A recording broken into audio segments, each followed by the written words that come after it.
Hello, everybody. Welcome to Nintendo Pow Block here on Boss Rush Games. I'm your host, the one, the only Eddie V, the enlightened, excited one. Joining me is the Eddie Insider himself, Mr. Dan Murphy. Hey Ed, how you doing? I'm doing fantastic, Dan. Good. See, you got to play watch some good football yesterday. You Oh, see that what a weekend for football. people were invested, and I'm so happy. But also, we got the gallivanting Galutrad himself, Mr. Jacob Taylor. Hi, everybody. Hello, how are you guys? I miss you all. Hey, it hasn't been too long, Ed, but I missed you too. Uh, how was everybody's weekend? I'm gonna start with Jacob. Jacob, how was your weekend? Because you showed us a picture that um you got some things on some shelves. I did. I did. I've set up a little spot that I'm hopefully going to be using to record some stuff, which is behind me. This is a green screen. Those of you watching, it's very obvious. It's not lit up very well right now. Um, but so I spent Sunday doing that. My weekend though, uh, felt very long. Did y'all's weekend feel like it felt longer than normal Saturday and Sunday? And when Saturday was coming to like an end, I was like, "Oh man, I got to go back to work tomorrow," thinking Sunday had already come. I've Uh, never had that problem in my life. I wish I could say the same. It's very weird. And then I woke up late to like it was my whole like frame of mind around time is messed up right now. Very weird. That's um, hilarious. I have had that. It feels long when I am off that weekend and I don't go nowhere. It just feels like it's dragging long. And even though I should be playing games and I should be interacting or be like, I'm off of work. When I stay home and don't do nothing, it literally feels long. Yeah. Yeah. Dan, your weekend, break it down for us. I mean, mine wasn't really that exciting. Um, I had a pretty busy work trip. Tuesday, Wednesday, Thursday, Friday. So I got back and kind of like vegged out on Saturday, and Sunday we went to um, some friend's house and just like ate cheese and drank wine, and then watched football. Like that's pretty much it. Playoffs have two more. We got 3 games left for football, so I'm a little bit sad. But yeah, not too much for me. Is the Super Bowl late this year? Yeah, the NFL season extended their season by 1 week. So it's a Ah, week later than usual this year. okay. Gotcha. Hmm. Where is it being held this time? Los Angeles. Ooh. Yeah. Well, for me, I had a adventurous week. I should say that. Friday, I was getting ready to go to work and realized that I dropped my car key, and I'm like, where did I drop this key at? And I thought I dropped it in my car because my car was locked. I couldn't get a spare. I was looking around my house. I'm just like, where's my car key at? Don't know how it fell off my key or anything. Oh, But I that's knew the worst. yeah, I knew that I had it in the house because when I locked my car Thursday, I had it with me. So I couldn't find it, and I knew I had to get to work. I knew I was going to be late. So it is like super cold outside, and the train station to me from me is like 26 minutes. I booked it. I went from my house to the train. Um, to where the city that I work in is like 2 stops from my city. So I was able to get on the train, get off. I'm like, okay, it's gonna be a 40-minute walk. So I'm walking. I'm thinking my phone is dead, but I hear my phone going off, and this is my store manager. And I called her. I'm like, I told her that, hey, I'm sorry. I thought my phone died, and I couldn't risk it calling or anything, so I was gonna be late. Um, but eventually I got to work, did all of that. One of the associates, they gave me a ride home, on their way home too. So I was happy about that. They would do that for me. Get in the house, start cleaning, start looking around, and find my key to my car, just like thank you, Jesus. That's Oh, awesome. I went into prayer. I was just so happy. Just happy that I found my car key. But there is. I'm going to give you guys just a heads up. There is an editorial that is coming out um in a couple of weeks that are kind of want people to read, and then I'll talk about it more on Power Block after it comes out. But it was a moment that made me like really think about something, and can't wait for you guys to read and everything. Other than that, it's literally been working. um One last thing before we get into Nintendo, I get to work that Friday, and my store manager shows me a video. She's just like, I want you to watch this and pay attention. And she shows me what happened, and one of our associates crashed into the building. Instead of Oh, hitting Yes, instead of hitting stop, somehow they hit the gas button and bam, crash. Now he has like a Pontiac. Like he has a really nice car and everything. And I'm like, oh wow. So he ended up leaving early because he said his back was hurting. And when I got to work, yeah, I bet. when I actually went to go do the trash Friday night, I see the damage of it, and I'm like, ooh, half of his like front car looked like it has been like crunched in, like another car hit it. Ooh. So I was just like, wow, but he's okay. The car is okay and everything. I just did not expect it, and he parks in the same place all the time, and he didn't realize he thinks he thought that he was hitting the brake button. He actually hit the accelerator, and Was he just crashed. drunk? Jeez. At 7 o'clock in the morning, I don't know what he was on. I was just like, wow, my mouth was agape. I'm like, ooh, no. But other than that, yeah, I've been doing just like I said, working, playing a lot of Xbox. I did play some Switch. When we get to playing with Power, we'll talk about that. But man, I've been drowning myself in Xbox and talking about it.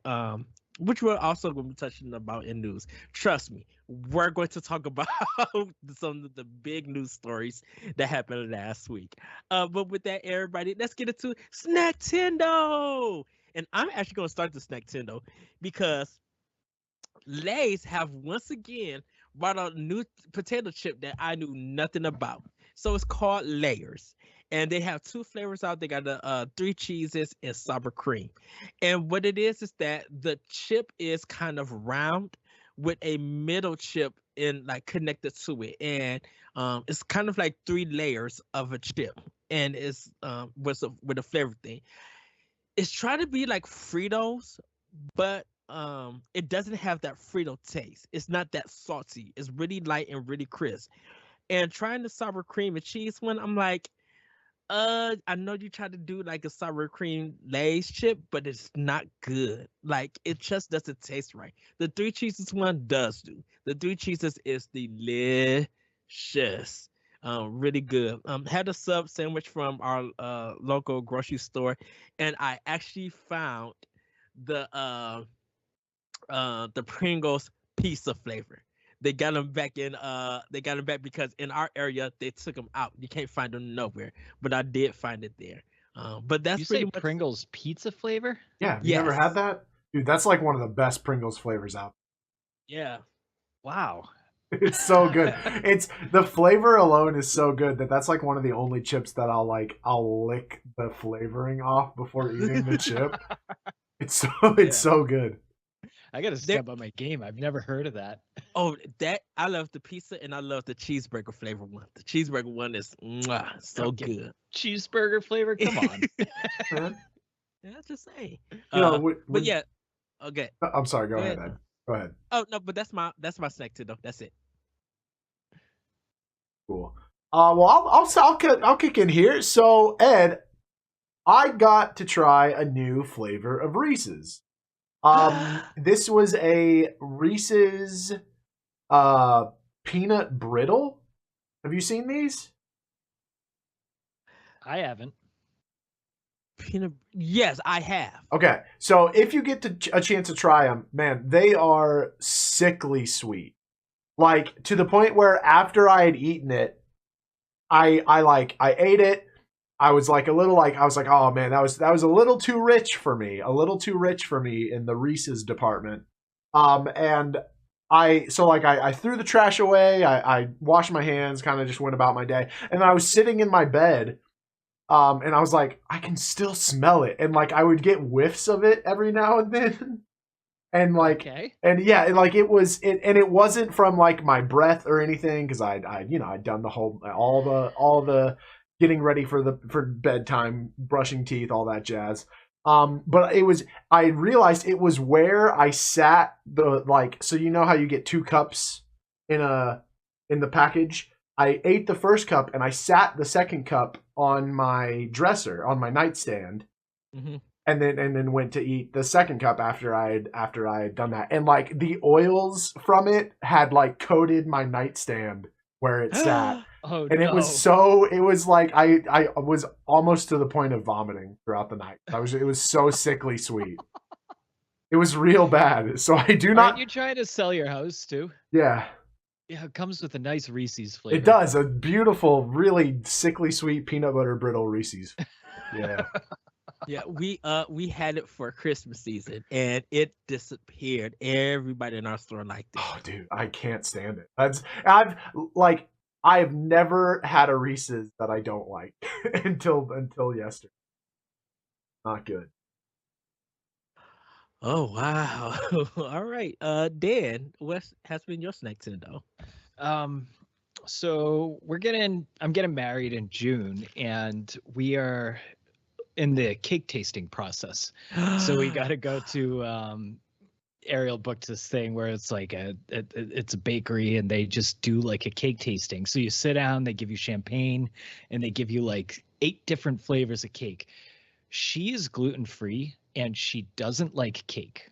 So this was all for me, baby. So I'm just sitting there and I'm like, I'm taking down all of them. And mind you, we have no intentions of buying these cakes. Like, Yeah. they're like $900 cakes, and we're just like, yeah, we're gonna get a Costco cake in the and leave it in the back room. So we're kind of just here drinking champagne, and I'm eating all the cake, and surprisingly, none of them were that great. So I'm glad we're not buying any of their cake. But man, it was a fun experience. So I recommend to anybody. It only costs like $25. No intentions to buy a cake. Go do a cake tasting. Bring a friend. It's a good time. Just make up reasons like, oh yeah, we're having a bar mitzvah for our 27-year-old friend. Say you're getting married. Bring your brother. You don't have to show prove anything. Like I guess that's true. Yeah. No one's gonna question you. I'll take Grayson when I go to the city. We're like, come on, Grayson. Exactly. Let's go get a take testing for. Right. That's not happening. But see the problem with me then, because I know it's not true. I would literally buy an outfit just to go cake testing.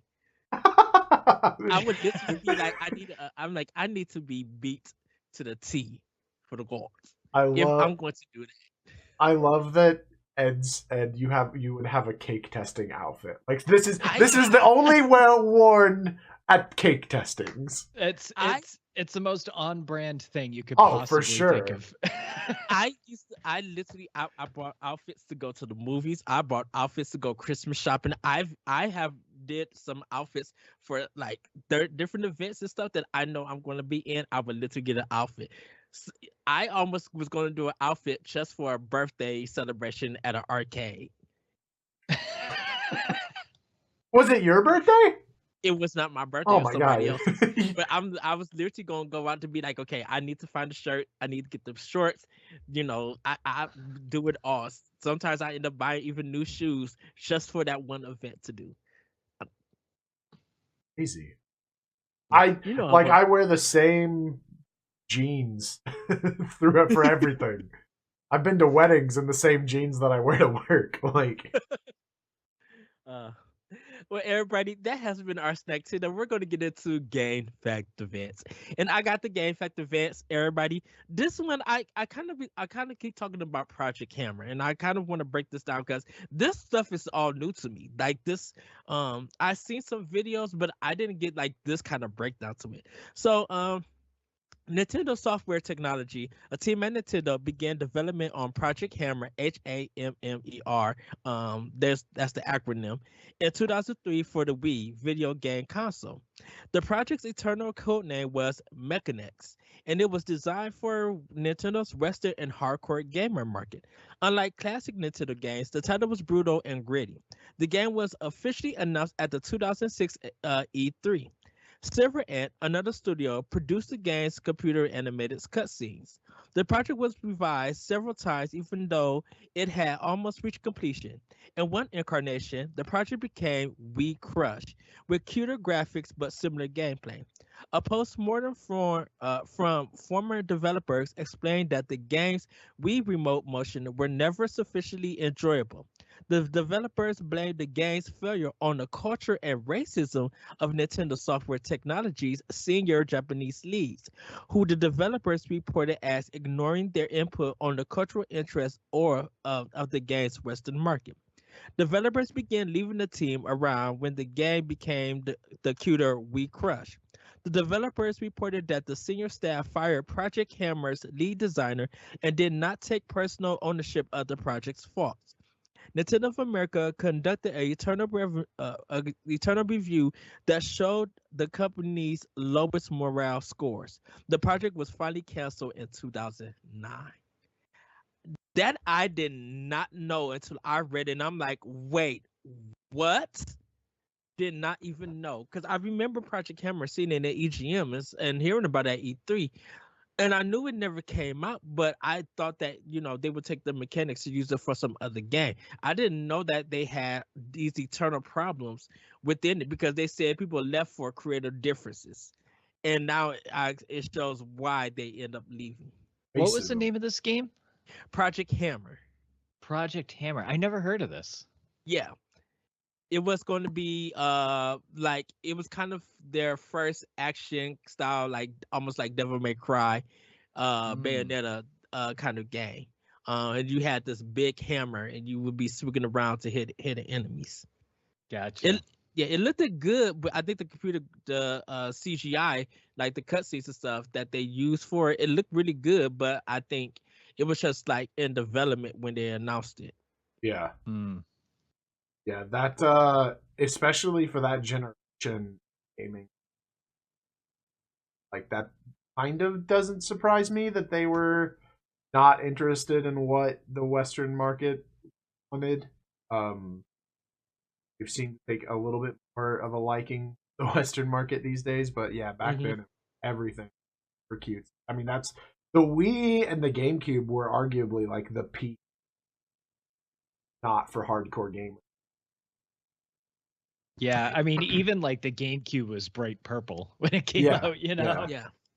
And that was the year of Iwata, and I think he was trying to introduce more developers and everything. And I think he knew that from Nintendo stance that they would produce the family friendly games. But like if other third party wanted to put like M-rated games on there, Iwata had no problem with it because Platinum Games did Mad World. And that's that black and white violent beat 'em up kind of game, and that's only exclusive on Wii. And so it's monochromatic, but you can see the red stuff, and that's kind of the first game from Platinum Games that was on a Nintendo console. And it was weird that Iwata and Nintendo Japan was just like, yeah, bring it, put it on our platform. And I think that's how Nintendo and Platinum kind of started. Because after that game, of course, that led to Bayonetta 2 coming to Wii U. It's a good history. Yeah. So, yeah. But now, everybody, it's time for Family News. Dan, take it away. All right. Upcoming games this week on Wednesday, we got Kogan Sword of Rewind. It's a futuristic 2D side scroller.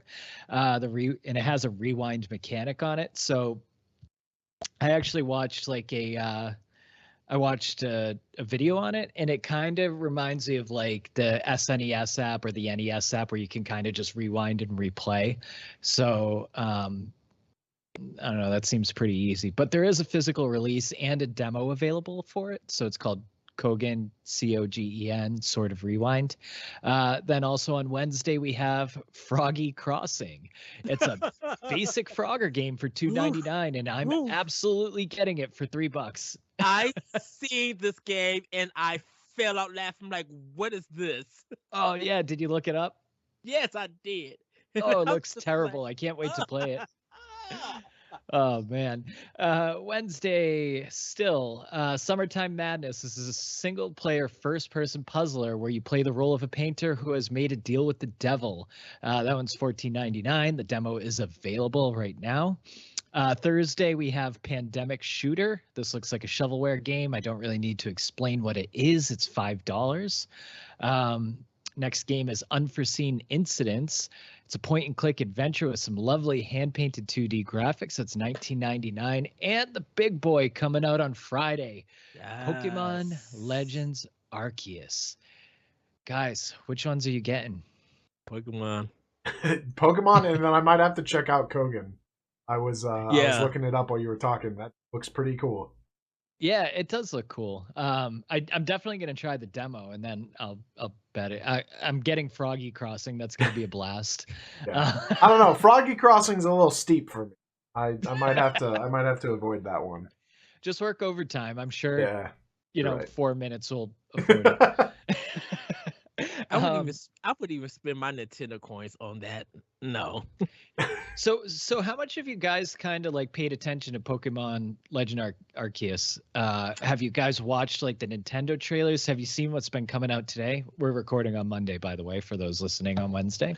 I did not watch the new one because I know they kind of did a breakdown of everything, but after we talked about it last time, the last trailer, I didn't watch anything else because I'm so ready for this game. The hype for this game is like really high. I just at the time this is recording, I pre-ordered my game, so I'm excited to pick it up and talk about it. But I haven't seen the new trailer or anything because I literally want to be surprised. I heard that because Famitsu, they I think they did a review, and there's some people who got the game. They said somehow early copies they got it. Some of the street dates broke. But people are definitely enjoying this game. They said this is a new direction for the Pokemon series. Yeah. And they said it's challenging. So I'm like, oh, really? Okay. Cool. Jacob, what about you? So I stopped paying attention to any and all Pokemon Arceus news after they announced Voltorb, the new Voltorb, or Electrode, whichever one it is. I think it's Voltorb is the baby one. And I've not seen a single spoiler at all. The most that I've seen is like people talking their thoughts on it and being, I think it's all been very positive. A lot of people saying, like what Ed said, that it's like a great new direction for Pokemon, best Pokemon ever. Totally like much more excited about Pokemon's future because of this game. So we'll see if this is the new direction or if this is just a one-time spin-off that they're doing. Yeah, I'm not gonna say like anything spoilery because I delved into it a little bit, but it seems like it's just more exploration focused, which is really, really cool. And watching the video, you can either sneak up on a Pokemon or if you fail to sneak it up on them, you battle it. And it's kind of a cool idea to me to just like naturally fill out a Pokedex by like searching in the wild and stuff. And mind you, I'm just not a Pokemon fan. Like I bought Brilliant Diamond and I just couldn't even stomach it for more than a few hours. I was so bored. And it's just, I don't have like an attachment to Pokemon, and this is where I'm like hesitant, because when I first bought Monster Hunter Rise, I had never played any Monster Hunter game or anything like that, right? And the thing about Monster Hunter is like the monsters, like they're so cool, they're so exciting to hunt because of who they are, right? And I don't really have any of that attachment to Pokemon except Bidoof, so it's like I'm not gonna run around catching Bidoofs like all day. So I'm on the fence, and I actually really want to just wait and see like the gameplay loop. But what from what I'm reading, it's like you kind of go to areas like Monster Hunter, but I hear they're like bigger and more exploration focused, and it just seems cool. Like I feel like it's a much needed facelift that they needed. That was a little redundant, but you know what I mean. Yeah. You guys got anything else on Pokemon before we go to the news? Like I said, I can't wait to catch that new Growlithe and Oh, that new Growlithe looks awesome. Yeah. Gangrene Growlithe, you mean? And I cannot wait to encounter Snorlax. I want to see how threatening he's going to be in this game, so I could just like bust out and yell in laughter. The only thing I'm going to say is I'm doing a 24-hour live stream on Saturday after it comes out, twitch.tv/Galutrad, giving away a copy of the game. Come hang out with me. Awesome. Is it going to be actual 24 hours, or are you going to go and fail and do 31 hours like you did last time? No, it's going to be 24. I'm not doing any sort of Nuzlocke for this one because I have no idea what the gameplay's like. Yeah, I was like, no. Can't be dying on that one. That was rough. That's a tough thing to do. All right, let's jump into the news. First one, we got an article from looks like Mad Pharmacist on our Boss Rush page. Stephanie writes about recent Switch Online update improves Ocarina of Time graphics. Since the launch of the expansion pass for Nintendo Switch Online, many fans have struggled with the quality of emulation for their beloved N64 games, notably the Legend of Zelda Ocarina of Time. For example, the visuals in Kokiri Forest and Water Temple appear subpar, with items either missing or not rendering well. So Nintendo did an update. They showed a little bit of the changes that they did. It seems pretty minor. In the Water Temple, the room where you fight Dark Link, you can now see the shadow on the water and stuff, which you kind of need for the fight. We talked about this before with the emulation in Nintendo's N64 Online. So, guys, is this a good move for Nintendo? And do you think they should have ironed this out before releasing it? And is this how do you fix the emulation like that? Jacob, let's start with you. I definitely think they should have ironed it out before releasing it. It's Nintendo is known for there's that constantly quoted Miyamoto thing about how a bad game is bad forever. I don't remember exactly.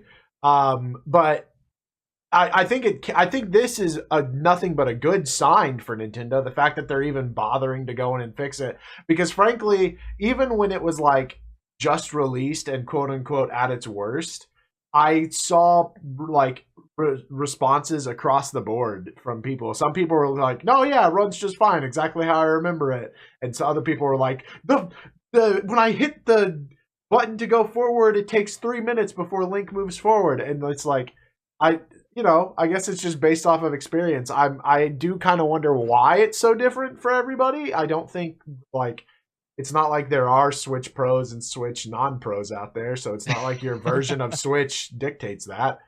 But the fact that they even bothered to update it at all is really good. Yeah, I was in the camp that I didn't really notice a difference or really care that much. So, what about you, Ed?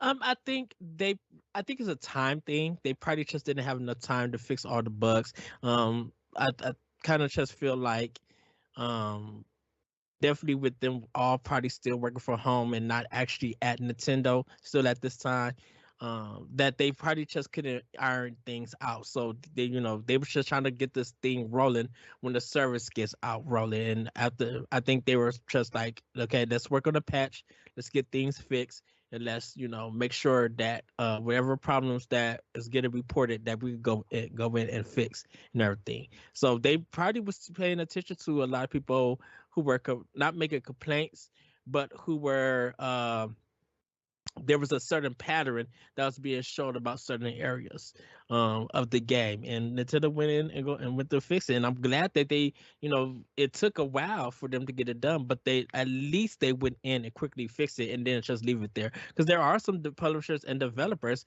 who have Baldo left their game literally broken and almost unplayable in some states. So. I'm glad that Nintendo was able to go and do this. I won't say that they needed to do a better job or anything, because anything can happen when you're releasing a game. And sometimes it's a time constraint, or sometimes it's a budget thing, and I know that might not apply to Nintendo, but I'm like, they're still working at home, working from home, trying to get this stuff up in Japan. So I would cut them some slack this time. But you know what, Nintendo? You know this now. If Majora's Mask come out and it's a broken mess, we're gonna have talks. That's funny. Yeah, you know what? They should just hire the guys online that are making fan made mods, because they do a damn better job than what we saw, I guess. Yeah. But yeah, I hope things are just kind of coming up better, and it is nice to see that they actually listened to their fans. So next story up is by our very own Patrick Knisley at BossRush.net. The Legend of Zelda Majora's Mask is coming to Switch Online in February. Not much more to say about it. They haven't released a date yet. I'm super, super excited about this game. No date. Guys, what do you think about like the month-long drip that's coming out with these games? Banjo-Kazooie just came out this week. I haven't played it yet. I don't know if you guys have, but I personally don't mind the like month in between every game. I mean, I just finished Paper Mario, so I'm good. Ed, what do you think? I love this drip because there's, like we've been talking in past episodes, there's too much hot stuff coming out across all three platforms and even on PC. And with Switch like being being the number one and got a lot of games coming out, you might end up missing this game definitely in February. So I love that this slow drip of N64 and Genesis and Nintendo, Super Nintendo games coming out, because it gives us time to, when we're ready for that game, it'll be there and be ready. And just like the Ocarina of Time, if there's something that needs to be patched and we haven't started the game, they could go in and patch it and fix it and everything. So I love this kind of like little bit of a drip fee. We don't pay nothing else until it's time for us to renew the service anyway. So what are we really missing out or anything? So I love this. I'm excited to play Majora's Mask. Now, Nintendo, please have the game out before Horizon Forbidden West, because I have to focus on that game. Because I told Celeste and I told David, like I told you, everybody, that once the game drop, my focus is straight on Majora's Mask until I beat that game. All right, Ed, we'll race each other on beating it. I'm Yes! excited. I'm excited for you to play it. Yes. Jacob, you got anything for this one? Yeah, you said something and it sparked a conspiracy theorist in me. What if it's like not? Good. What if it's not good, and so they release it the day? What if they like release it very early in February because they know everyone's going to be busy with Arceus? So they're like, "Yeah, here's Majora's Mask. Okay, bye." Oh man. But I'm excited for it. Majora's Mask is definitely up there in my top 5 for Legend of Zelda games, so I'm excited to play it once. Yeah, I'm super excited to play. I haven't played it since the N64, so it's been a long, long time for me. It's gonna be like playing a new game. Same. Next up, again from BossRush.net, Corey Deering, our own boss man himself, writes, "The Cuphead show is coming to Netflix in February.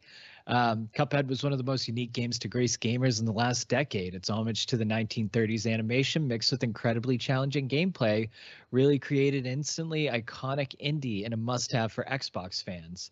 As its popularity grew, Netflix made a deal. Studio MDHR to create a cartoon based on the classics Cuphead was based off of in the first place. So Cuphead comes out, it looks like on February 18th of 2022. Is this a show that interests you, and is this a game you played? Go ahead. I own it on Xbox and I bought it on Switch. When everybody wanted Cuphead to drop on Switch so bad because they thought that at first people thought that it was going to be a game that Microsoft published because it was an indie developer. So people thought that they wouldn't have no chance. But when they started that Nintendo Direct with the man dancing with this old school graphics and showed that Cuphead was coming to Switch, it became the #1 pre-sold game for almost 3 weeks.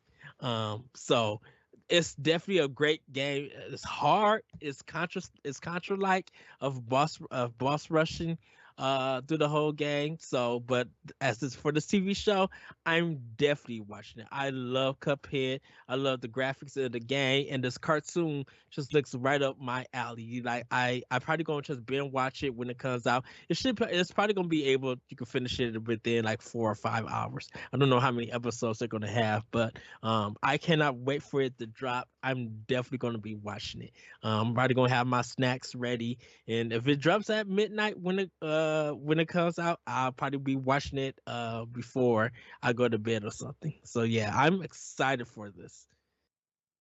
I never played. I did play it. I didn't get into it that much, so this isn't really like something that appeals to me. What about you, Jacob? I played it. I never beat it because it's very hard, but I definitely want to go back and beat it. 2022's hopefully the time that I do that. I'm very excited for this animation though.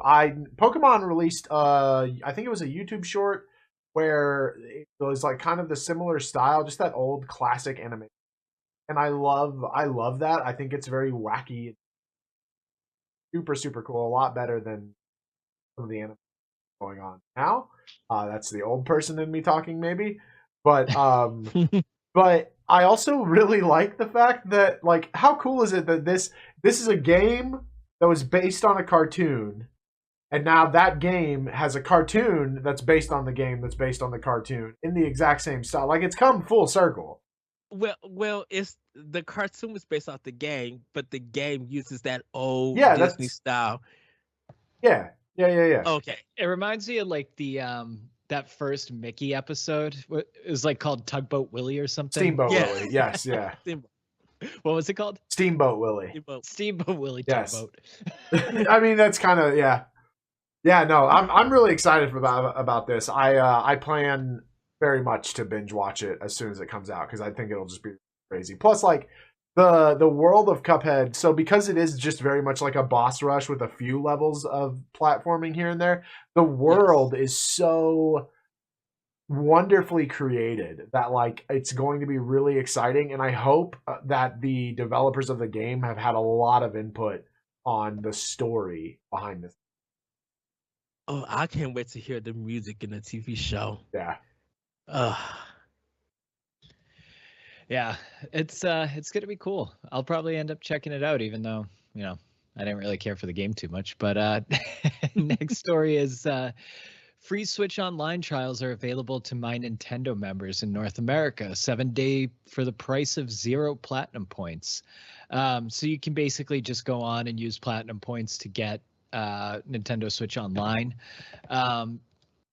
So, you know, that's not much of a story in itself. It's kind of just, you know, Nintendo seems to be kind of doing a little more free things lately, which is kind of cool. You know, they did Captain Toad a couple weeks ago or maybe last week. Yeah, it was really cool to just see all the love for the game that people wouldn't normally play online. And I think this is a cool way to just like get people online to play like the NES and SNES things. I hope to see just more free stuff from them and just kind of engaging people a little bit more with what's available to them. So, you know, not really a news story, but if you guys have anything to say about it, feel free to jump in. No, yeah, Oh, go ahead. I'd like for them. So I know the like pie in the sky is that they do exactly what Xbox and Sony do with their free games every month and discounts on games. But I think realistically, Nintendo doing like deep discounts on their first party titles if you have Switch Online is the route that they could take.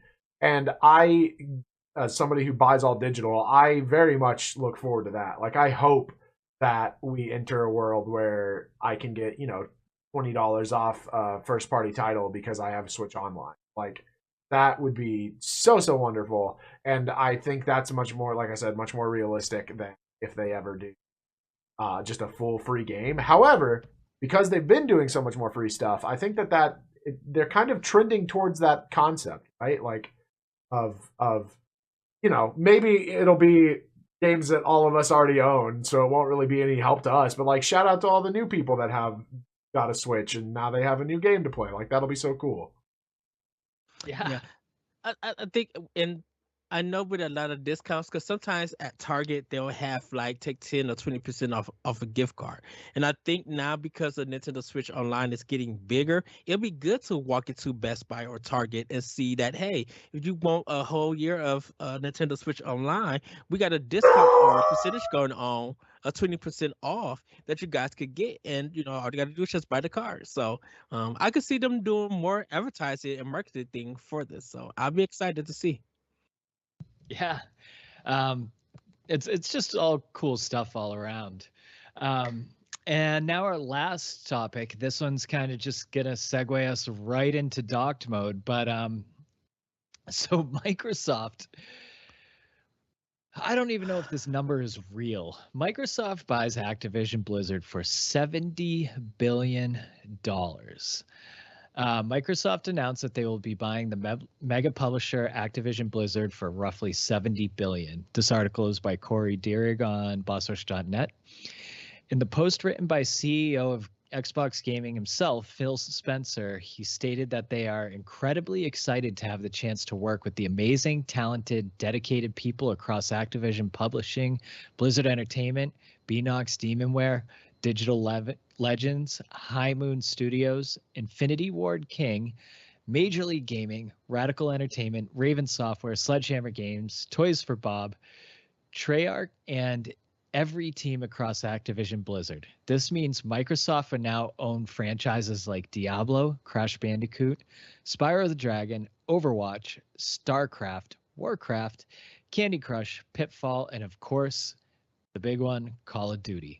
All of which will be added to Xbox Game Pass upon acquisition. This move will no doubt be controversial, as Activision Blizzard and their CEO, Bobby Kotick, have been accused of allegedly having hostile and discriminatory work environments with sexist and harassment lawsuits by former employees in even the state of California. It has been stated that, at least for now, Kotick will remain the CEO of the company. This was written the day it came out. I feel like more news has come out about Bobby Kotick. But Ed, let's kick it back to you for docked mode. Okay, so we're kind of going to mix that story and the topic of dock mode together. So I put out with the news of Microsoft acquiring Activision Blizzard. There's been a lot of talk and hypotheticals on what Sony and Nintendo should do. With Switch going on its 5th year running, it got me thinking: should Nintendo acquire some Western developers for their next console, as Unreal Engine 5 would be the new standards for games and other devs who have their own engine? Should Nintendo prepare itself with the best in the West?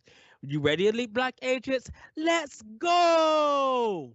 So let's touch down on the Microsoft acquiring Activision Blizzard. And I'm just gonna give everybody preface. I was on last week's Nintendo Main podcast with Trey Johnson, who was our guest, one of our guests last week, and we talked about this about Microsoft buying Activision, and I have some of my thoughts there, but I'm gonna share with you guys. For the Nintendo crowd, that day that it happened and everything, we kind of were just silent. I mean, we were shocked, by all the news and everything, but became more, the discussion more became about what is Sony going to do, how Microsoft is going to clean up. It became more about how they're gonna handle the company than the games coming to the respectable platforms. To us as Nintendo players, Activision, in my opinion, hasn't really supported Nintendo like they really could have. Yes, we do got some of their games like Spiral and Crash, but all of those games came out late. Even, Diablo. Yes, we do got Diablo 3. We have Diablo 2 remaster, which I think that may be the only game that was on time for anything. Yeah, Yes, we even do have. Crash Bandicoot 4 came out like a year later. Yes.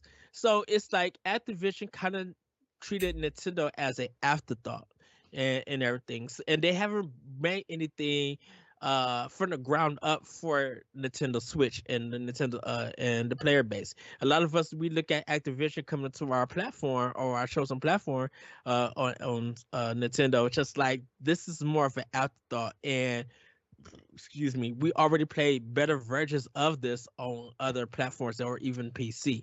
So it's kind of, their Activision is kind of late to the party, so it really doesn't affect us.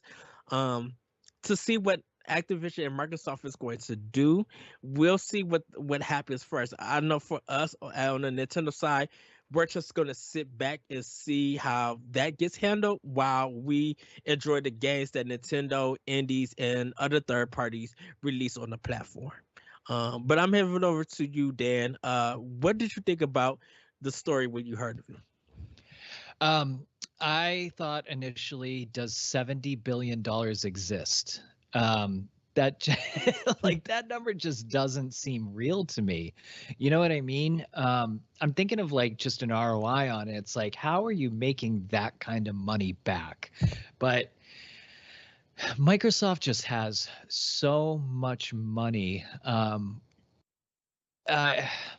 Man, I don't even know what to think, because I'm not really like Team Xbox. I'm not Team Sony. So it just doesn't really affect me in any way, shape, or form. I'm just like, holy shit, that's a lot of money. And it's going to be kind of just like interesting to see Crash Bandicoot changing sides. Like now Xbox all of a sudden goes from having no mascots to like Spyro the Dragon and Crash Bandicoot. So now they have, even Banjo-Kazooie, it's like they have all these mascot characters, which is kind of funny to me. And just to let people know, Crash has been on Xbox before, but now he's exclusively. well, now it's under the hands of Microsoft. Yes. Yeah, I don't know. So it's interesting. I don't know if this is good for gaming and consoles and everything like that.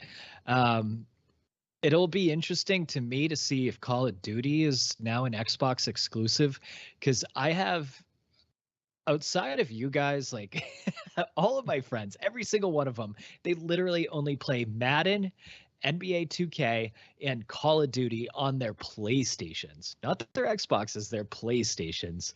So I'm interested to see what happens with those people if Call of Duty goes straight to Xbox. So that'll be interesting to me. All right. What about you, Jacob? How did you feel when you heard the news? Initially disappointed because of the fact that nothing was being done about the workplace as part of this deal. Like, it wasn't like hey, we bought y'all, get out, like that. And I know there's a lot of politics that go on in that regards, but like that initially was really disappointing. Just real quick. All the time when there's an acquisition, you can't make any announcements on what you're going to do in the no touch period. So you have a year leeway with this new period. So like they literally can't say anything about, what they're going to change. They have to observe for like a full year on these kind of things. Right. Yeah. I think they were just like some of the CEOs or someone has to approve everything. There's got to be some kind of approval before the contract. Right. It's like an observation thing. And like we've already seen that Bobby Kotick is going to be out in 2023, which means that's when the year is up. So sorry, I didn't mean to cut you off. Oh, no. No, yeah, I just, it's one of those things, again, like that's why I know that there are politics behind this. it, or just business practices, I guess. But like, I wish that there wasn't. I wish that we didn't live that sort of area. Um, but the other part of it was like, I had a thought that maybe, so big companies like this getting bought up by other big companies is never good for the consumer.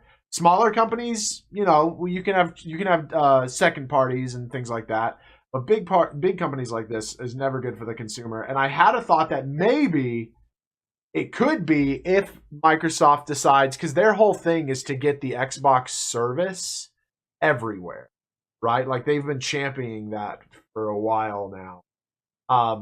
And I started to wonder if maybe they're just gearing up to have all of these studios directly under them so that they can put funds where needed. And we could see a future where Microsoft takes like a Sega route and just makes games and then assists in hardware and online. Like, what if the tweet that I put out was like, imagine a world where Nintendo says, here's our new system online powered by Microsoft. Like, and Sony, same thing. Here's our new system online powered by Microsoft. Guess what? You're all consoles are now backed by or supported by the company that has the quoted most powerful console on the market. Like they have deep pockets, and I could see them still being successful and just kind of not so much giving up on Xbox, but like letting Xbox run its life and then taking part and as like a third party sort of. I can see that.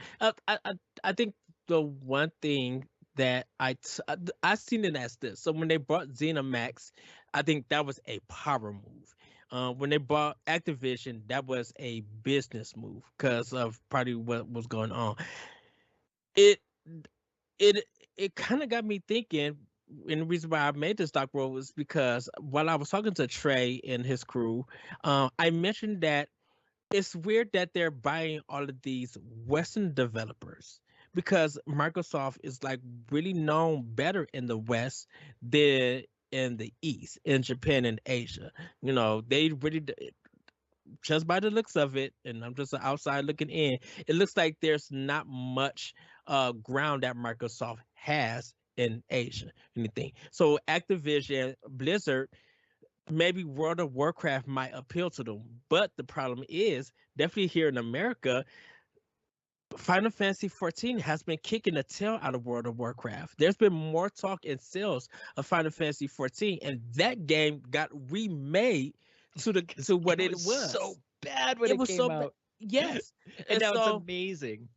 Right. And so as much as this is, as people are shocked by about it, yes, I could see that happening, Jacob, that they do take a Sega route and kind of, well, in a way they're kind of doing it now. They are doing a Sega route and but still being first party, because you got to realize Microsoft is a hardware slash software PC company where they make PC hardware, they make software. One of the world, their OS is kind of probably, I would probably say maybe in 65% homes over Apple. And it depends on what region of America, Europe, Australia, Canada, and Japan that you are in, that you're seeing Windows being used and everything. So and we love kind of Microsoft because they allow some of those indie games to be on Switch. They put Minecraft Dungeons on Switch, so they could still be a publisher for a first party for their company, but also release games on other platforms. Activision, I mean, this deal, Microsoft is not going to be stupid. They know they're going to make that money by putting that game on Call of Duty on PlayStation, because that, to them, you are our extra bank account while we got our subscribers from Game Pass and everything. So we're going to be getting those checks and those coins because uh of the PlayStation brand. Now what's going to happen is there's not going to be no exclusive stuff, unless that if you want the exclusive things for Call of Duty, it'll come to PlayStation late, but you get it on Game Pass first. That might be the only thing. Everything else, you got to. I was asking somebody on Twitter. I was just like, what if Call of Duty got stopped using the developer stopped using their engines. It wasn't an annual game, and used Halo Infinite's engine to make the next Call of Duty. Give them time to learn it and put it out. Because right now, you kind of got three engines for three of the biggest games. You got Halo Infinite, you got Call of Duty, and you got Doom. And if you want to throw in Wolfenstein, that'll make four. You got some well-known first-party shooters that has made these companies millions of dollars in sales. So it's going to be interesting to see how this plays out. For me personally, I feel like it's going to play out well for the West and maybe the UK, but I don't know if it's going to do anything for the East, because right now you're buying these Western companies, but if you're not moving product in Japan, Nintendo is going to be like, well, we still could get with our Eastern developers and put something out. Now, to answer the Docomo question, I'm gonna start with you, Jacob. Should Nintendo acquire some Western developers? The only Western developer that I actually know that they acquired was Retro Studios. Yeah, they're located where I am. No, I don't think they should. I don't think they need to. Um, I think that they have started the path of building up a relationship with Western developers now. That if they continue down that path, it'll be good for them.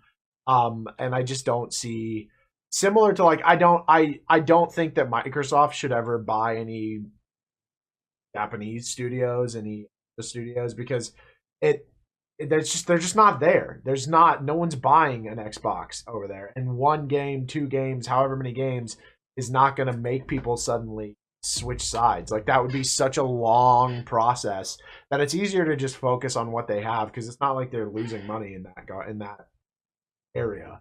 You know? So yeah, and same for Nintendo. Is like, it's not like there's a lot of Nintendo games that all of Nintendo fans are just like, you know what, I'm going to avoid that. It's not for me, because it's not Western enough. So I just think that they can just keep building relationships rather than big financial. What about you, Dan? So, no. Okay. So Nintendo's market cap is, sorry, I just wrote down these numbers and moved away from them. It's like 68 billion. It's 58. It's 55.14 billion. Oh, I thought it was 68. Right? I thought, this someone must have reported it wrong then. Okay. This is of January 2022. So okay. Yeah, it's 55.14 billion for January 24th, 2022. Sony's market cap is 139.85 billion. Microsoft's market cap is $2.179 trillion. Also a non-existent number that shouldn't even exist. So realistically, if you're looking at these numbers that are going around, even who was just acquired, someone was just acquired for like 11 billion the week before this happened. It was the all-time record. So Take-Two acquired Zynga. Yes, Zynga, of like Farmville and Words of Friends. Yeah, so that's worth 11 billion all of a sudden. Yeah, so it's like, what is actually worth it in acquiring for Nintendo if you have to spend what, 1/4 of your market cap to get some sort of good Western publisher?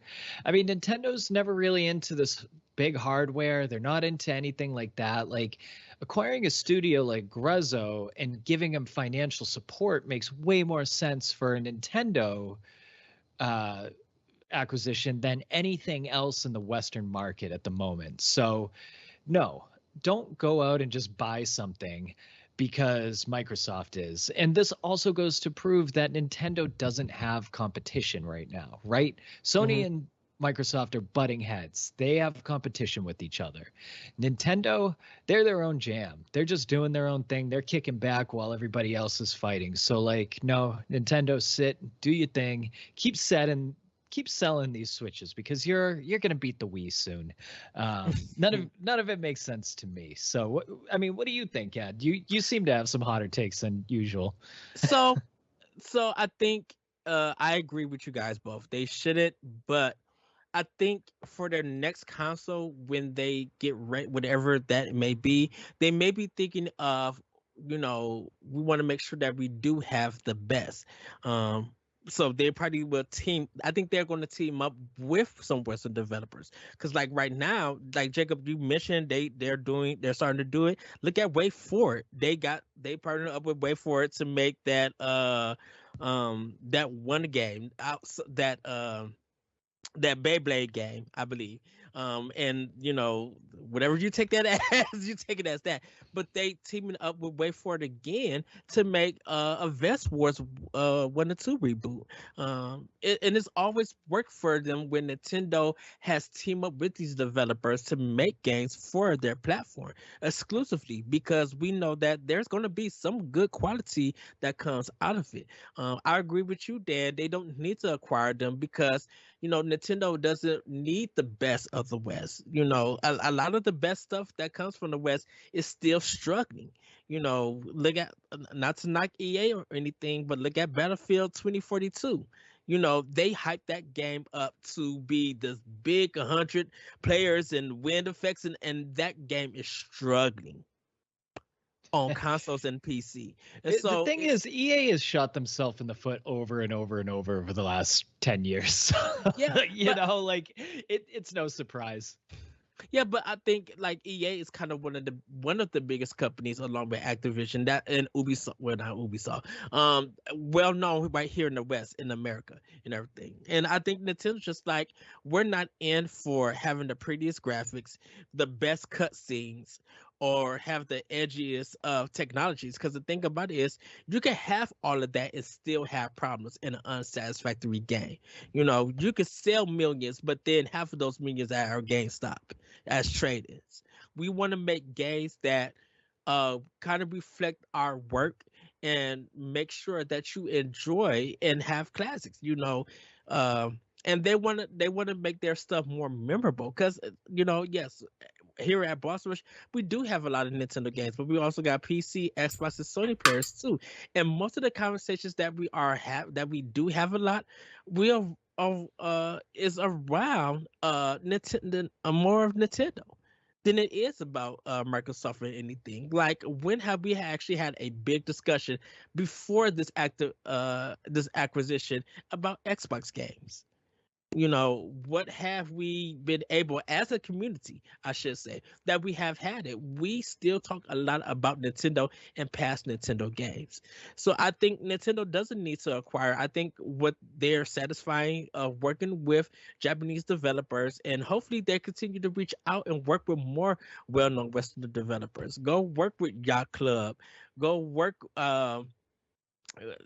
go work out with like Way Forward, or find some indie kind of game. Go work out with some of these indie developers, and like help them make some of your games, because then that's going to push their recognition up to being a bigger third party developer here in the West. We keep talking about how much we want to see Wind Waker HD or a Wind Waker game done in the West, and there's some developers who have put out some hot indie games that can do it. Yeah, and I think that kind of goes back to what I was saying earlier, where I think any acquisition that they make should go towards supporting an indie developer versus making money off of what a developer already does. You know what I mean? Mm-hmm. I just don't. I just don't see it. Like, there's, there's just like the company that they just went bankrupt, like Mario and Luigi games. Like, I would have liked to see them get acquired. Or I know they just acquired the company that made the Punch-Out games. Which one was that? Level 5? No. Was it? No. Yeah. I think Alpha Dreams Alpha did Dream, the Mario games. Yeah, Alpha Dream did Mario. Was it Level 5 that did Punch-Out? I think it was Level 5. They just acquired them, what, a year ago? No, Level 5 went is still around, but Nintendo never acquired them. What happened with Level 5 is they stopped putting games out for the Western market. Hmm. Yeah. Well, maybe I'm just forgetting.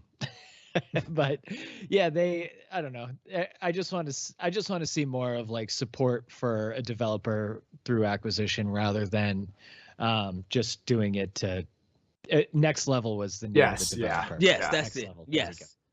I think that's the one they acquired. Yes. Yeah, so Next Level, like I want to see more places like that just get acquired. You know, people that have 70 people in their studios making something versus, Activision Blizzard. They don't need it. Nintendo just marches to the beat of their own drum. Yeah. What about you, Jacob? I'm sorry. What was the what was the question? Should Nintendo acquire any Western developers for their next console? For their next console? No. Like I stand in the same spot for my original statement, which was that they shouldn't. That they should just focus on the relationships that they've already been building. I did want to kind of double back though, because I wanted to know I wanted to know if y'all are in the camp that Microsoft will not make the Activision Blizzard games first party exclusives after their like time and contracts are up, or if they will go the Minecraft route and continue to allow other consoles to have them. Because I personally am part of the camp of like, you don't spend $70 billion to not say, hey, Call of Duty only on it. Yeah, I'm with you 110%. Like what's the point of acquiring them if you're not going to sell your consoles with them? So this is the thing, player base. You would literally end up cutting your player base down if you make it exclusive. No, you don't. No, you don't. You gain players. This is what you do. I'm just saying I'm just talking about Call of Duty. Yeah. With Call of Duty, I am too. you're going to cut your player base because there are some people. There's some people that's not going to switch over. Nope. I'm cutting you off. No, because Call of Duty is already on Xbox, right? Yes. And if you make it exclusive, you're going to have only more people join from PlayStation to play on Xbox because they can't play it anywhere else. They can only play it on their PC or their Xbox. This is not cutting their player base. It's only gaining it. For console reasons, it's going to cut their player base because there are some people that I'm just saying, Dan, that there are some people who are diehard Sony fans, and I don't know who they are, but they're not going to switch their platform just to play this one game. You got to even with Crash Bandicoot, you got to see that game barely did anything in America, but it did a lot in UK. You are underestimating how many people only play Call of Duty and a sports game. Right. Those are the two. Almost every person I'm friends with only plays these two games, and I guarantee you all of them make the jump, every single one of them, because they don't care about the console. Like no. But for how many copies that they sell, that they sell digital or physical. I'm not talking about Game Pass subscribers. I'm not talking about anything about that. I'm just saying that for all the people who have been diehard Sony fans who don't feel like they get the good enough experience on the Xbox brand, they're going to be like, okay, we don't get it. Okay, what will happen is, if Sony comes out with a game that could replace Call of Duty, though, they're going to go there before they jump ship.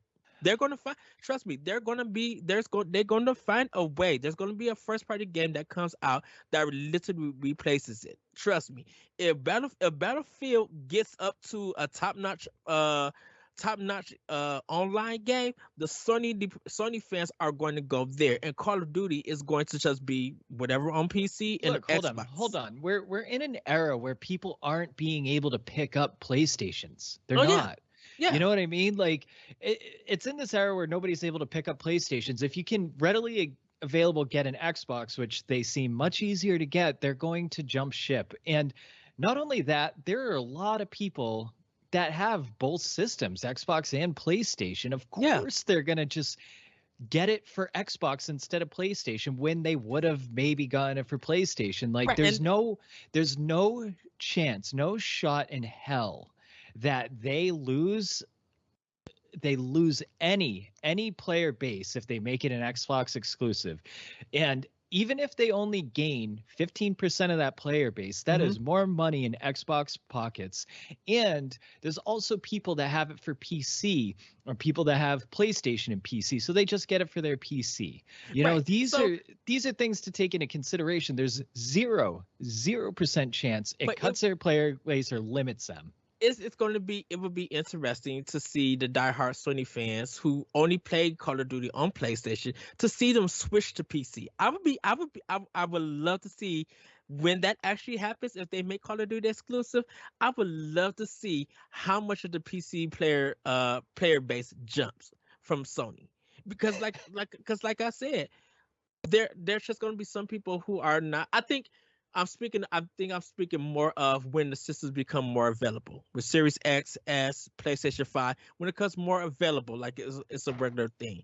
Um, I want to see how the numbers jump, because what's going to happen is that Microsoft is not going to report on sales for Call of Duty. They're going to report on the players that they acquire of people playing the game, and that's going to be mostly due to Game Pass, which is great for Report them. on the sales of Call of Duty. What are you talking about? Microsoft doesn't report on sales for their console. They report on how many players are on for that game.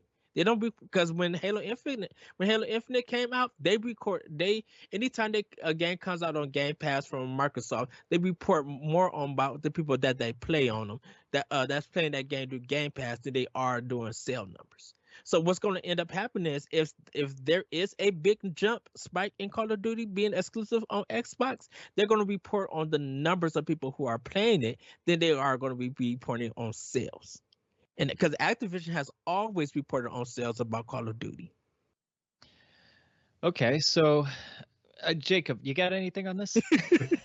Yeah, the amount of people that play Call of Duty on Sony because they are Sony fans does not outweigh the amount of people that buy Call of Duty like to play Call of Duty only. And so if it goes exclusive, they'll lose some people, but it'll be the equivalent of that, like Monster Hunter World wasn't on a Nintendo console.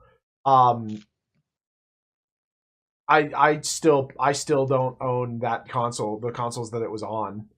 Like I still very much am a Nintendo fanboy. I just waited. So like there are people like me that won't jump ship, but I guarantee you the amount of people that will jump ship is much more. And I very much think that it will become an exclusive, because the only other option that I think that they can make money off of it is to say, hey, you need an Xbox account. And Sony is not. Sony, like, okay, think about Minecraft, which far outsells Call of Duty still, and it's just one game. Sony originally fought back against that when they said, hey, to play Minecraft, you have to have an Xbox account. And Sony was like, no, you can't. And then they ended up giving in because Minecraft is that powerful, and they just lost Call of Duty now too. So if it goes exclusive, I should say. Yeah, and I don't think it won't. I think it very much will go exclusive. I think at the moment these contracts are done, E3, whatever year that is, you're going to hear, hey, guess what? Call of Duty on Xbox. That's it. And PC, but like Microsoft. It is a Microsoft game. They said, and it's the exact, like, look at the wording. It's very specific wording in the interviews with Phil Spencer about that. But he doesn't say it will never go exclusive. He says it will stay on other systems per the contract. Like we're not gonna break the contract, but as soon as that contract is gone, it's gone. Because they did the exact same thing with Elder Scrolls. And I think that's why if Call of Duty is not annual, if they slow it down and everything, I could understand it being more exclusive on Microsoft platforms, because that gives them time to learn Xbox a little bit more, be able to put in more quality work into it and everything, and then just be like, okay, it's ready to go and everything. Because Halo Infinite got delayed with when they had their problems. Doom Eternal got delayed when it had its problems before Microsoft brought them. So if they're gonna do Call of Duty and they're gonna make it exclusive, Microsoft is gonna make sure that that game is gonna be top notch. That if they need to delay it, they're going to delay it, and everything. Uh, so I think we'll see what happens. I just want to see what the Sony fan base will do, diehard fan base. Not speaking to all of the Sony players in that community, I want to see what the diehards would do that play Call of Duty on it. Are they going to switch to PC to play it, or are they going to get a Series S or X just to play that game? Because once again I feel like that's cutting their player base if they do that. I'm just saying that the sales numbers with Microsoft not reporting on sales for their games, but only players, that's going to be the concerning factor. Yes, you can have 15 million players on the thing, but that doesn't say 15 million sales of digital and physical copies. So let me ask you this question, Ed. Whose player base is getting cut? Sony's player base is getting cut. So why does Microsoft care that Sony's player base is getting cut? Because Call of Duty, they sell on multiple between those two and maybe PC. I don't know how the PC sales do. When Activision reports the sales of those games, they do a total number between PlayStation and Microsoft. PlayStation is just the leading company that says it. So if they did 45 million sales of Call of Duty, a Call of Duty game, that's between all three platforms. That 45 may literally go down to only 15 million or 7 million. No chance. No chance. So, okay, first of all, it's not going to drop that low. Second of all, why you think they care about the number of players they report over the money they gross from their new players? Like, that doesn't make sense. When I think because only reason why I say that is because when we report stories for Nintendo and we report number sales, we talk about Mario Kart and Animal Crossing hitting 30 million. That's one console. A lot of these third party consoles, I mean the third party consoles, a lot of these third party games that come out from Microsoft and for Sony, they report on all the total sales across three platforms. They never report on. There has never been a third party console, a third party game that has been exclusive to Microsoft that they have reported on that have did about 30 million sales for that one game. But okay, I've never seen it. But okay, the average person, when they go out to buy a console, they ask their buddies, hey, what console are you getting? What console are you getting? Are we going to get this or are we going to get this? Which one are you picking up?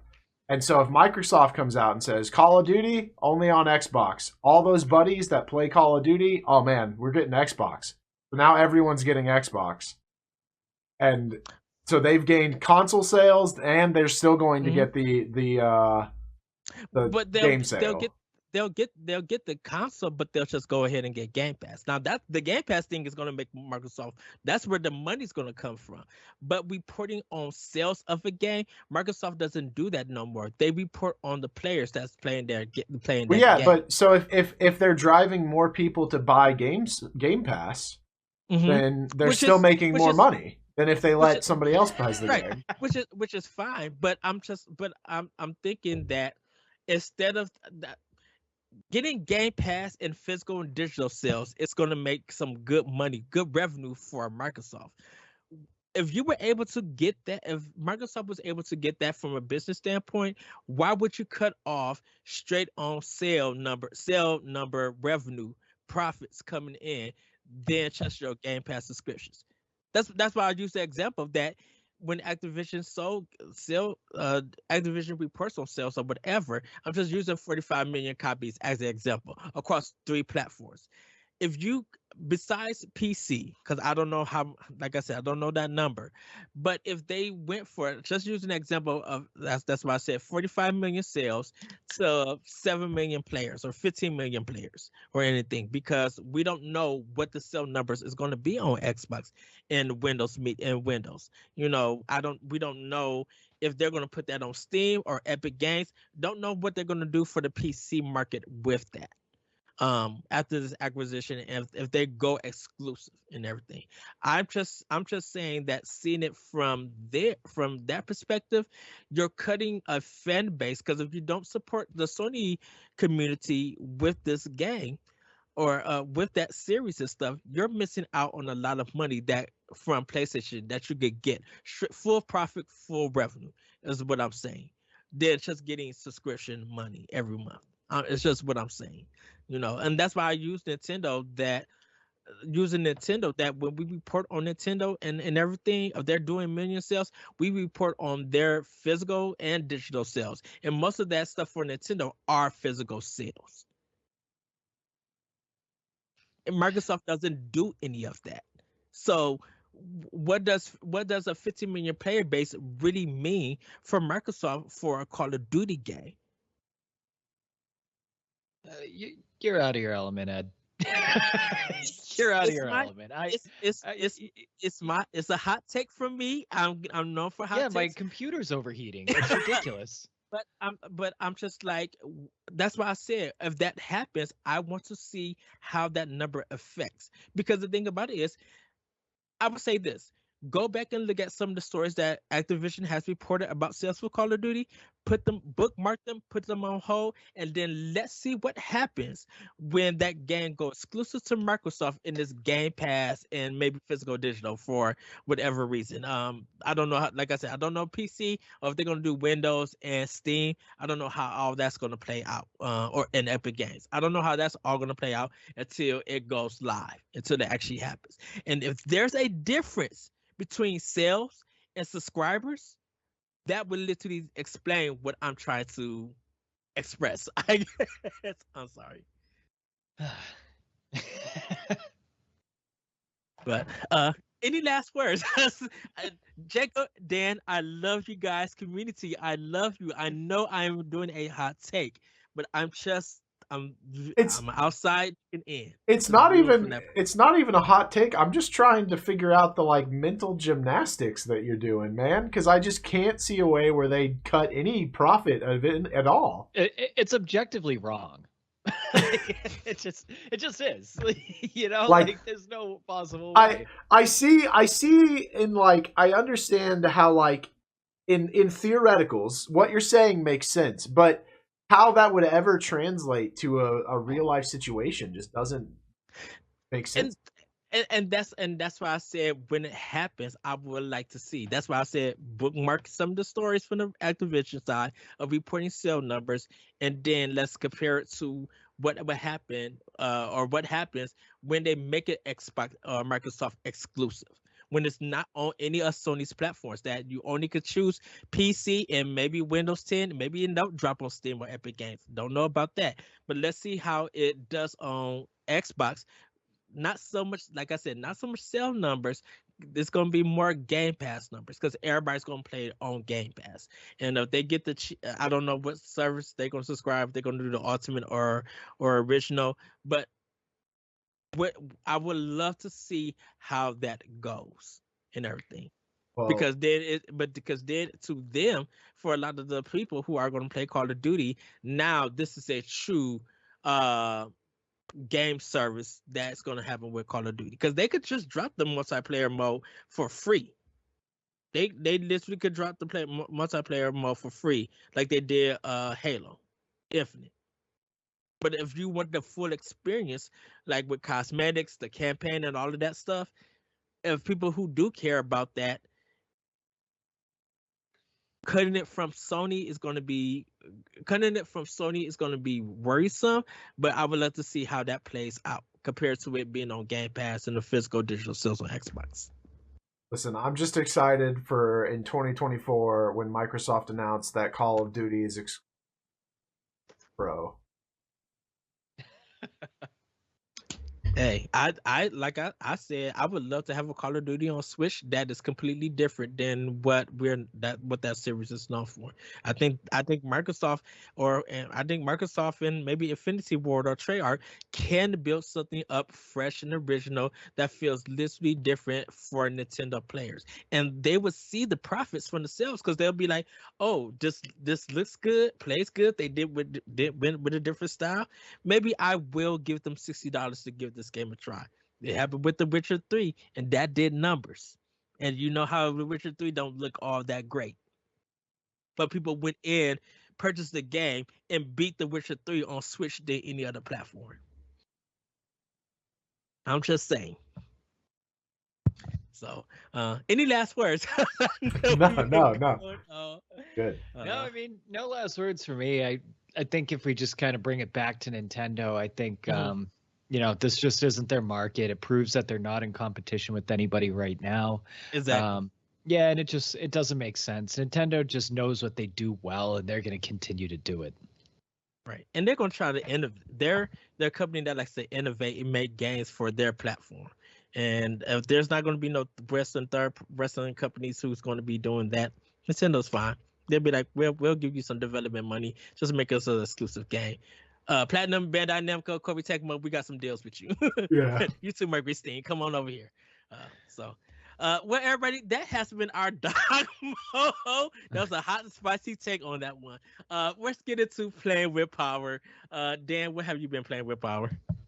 So I've had this like new game fatigue, right? Like I just been playing so many new games and indies and stuff like that I kind of wanted to just go back to some games that I've played before. So I was kind of like scrolling through my backlog, and one of my favorite games is Xenoblade Chronicles 2. Yes. It actually might be my favorite game on Switch. But I never beat the DLC Torna.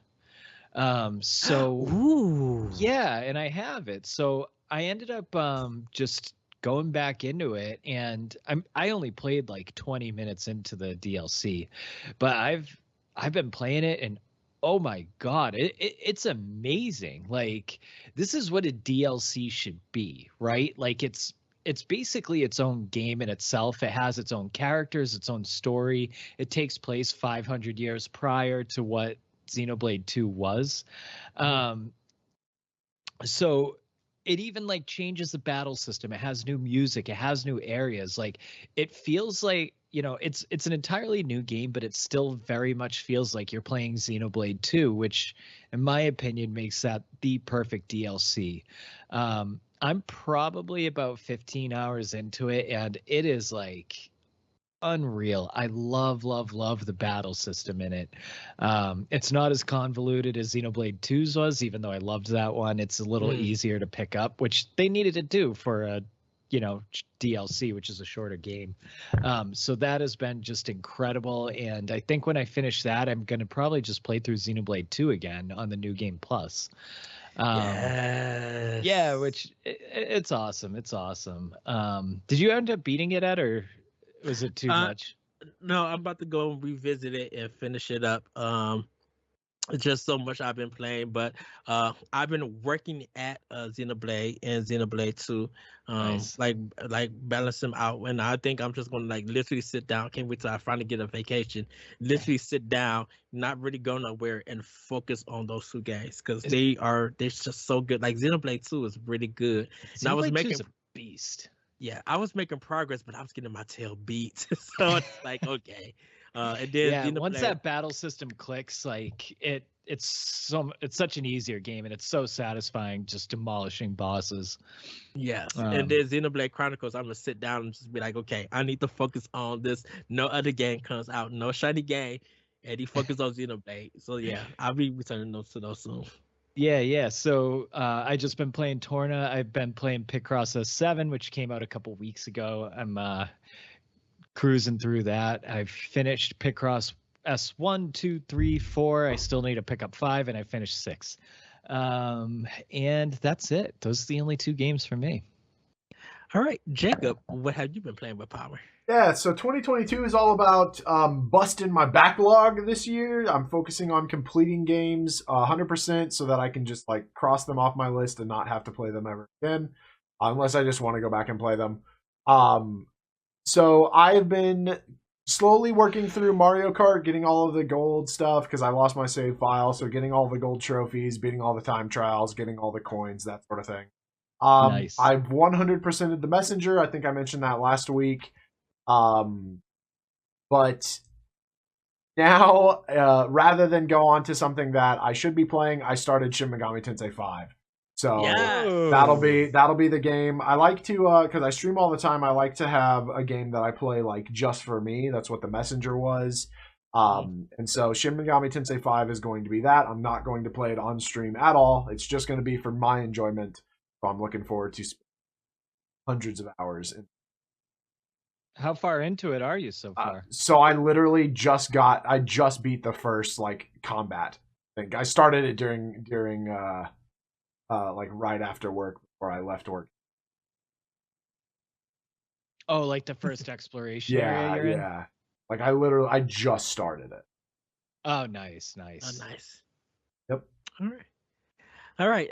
For me, so I played this game on Xbox, but it is coming to, by the time you guys see this video, it'll be out on Nintendo Switch and other platforms, everything. But I beating record of Lotus War, Deed Lit in Wonder Labyrinth. And it's a lot to take in.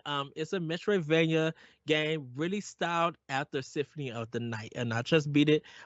Hopefully you guys will be able to check out my review on Busfish Games. Really good game. It's kind of short though. It's $8. If you own Xbox, it is on Game Pass at this time. But it does come out for every other platform on Tuesday. But by the time you guys see this, it's out. I really did enjoy myself. Not too hard. It is based off an anime, Record of Lotus War. So if you have not watched the anime, you may not get who the characters are in the game, because a lot of the characters and bosses that you fight are from the anime.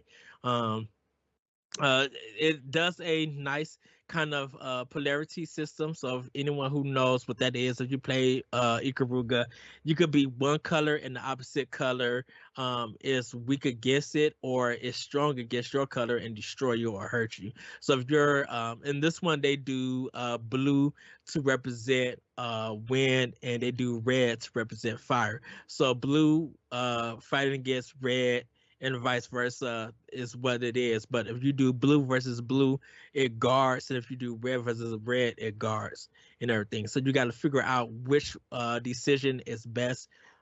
You'll go up levels in that department, and also go up like actual levels, like you're playing a role-playing game. Like I said, it really is kind of like Symphony of the Night. It has a shop and stuff. So hopefully you guys will check out my review about it. But it is going to be on Nintendo Switch, and I do recommend. It's a really good game if you're into Metroidvanias.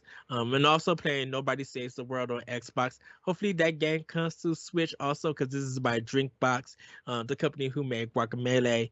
Some of their games is on Nintendo Switch. I think Sever is on it, and Guacamelee 1 and 2 is on Switch. But for actual Nintendo games, been playing, of course, the Streets of Rage 4 on my break at lunch.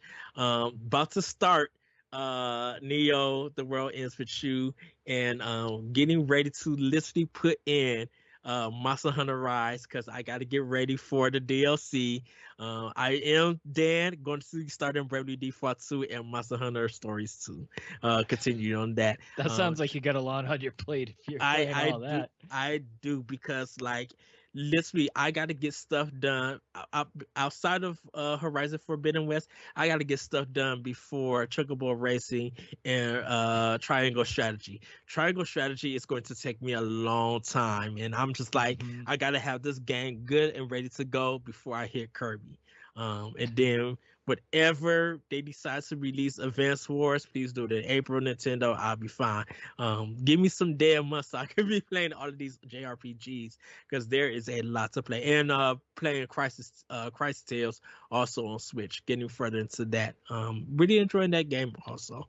But that's what I've been playing with Power. And everybody, that has been it for Nintendo Pow Block. Dan, where can we find you? You can find me on Twitter at DCDM99, and you can find all of our wonderful articles that we had in the news section on www.bossrush.net. Yes. Jacob, where can we find you? You can find me everywhere on the internet at Galutrad, Galutrad. You guys can find me on Twitter at ThatBridgerCode, and come check out our Patreon on the bossrush.net. You can find out more information about that and find out what tier is suitable for you. With that, you'll get early content, some extra shows in advance, and we have a lot of extra good content that is dropping. You'll get some shows 2 weeks in advance before it appears on our YouTube channel. With that, everybody, have a great week. Have a great weekend. Play some games, no matter what platform that you are playing on, whether it's Xbox, Nintendo, Switch. Check up on your friends and everything, and just embrace all the greatness that is coming around. We do want to let you guys know that we are planning for Pokemon Legends Arceus for our next show. So hopefully you guys will enjoy our 2 special guests who are going to be joining that episode. With that, everybody, have a great week, have a great weekend, and we'll see you next time on Nintendo Pow Block. Bye, everybody. Woo-hoo! Bye.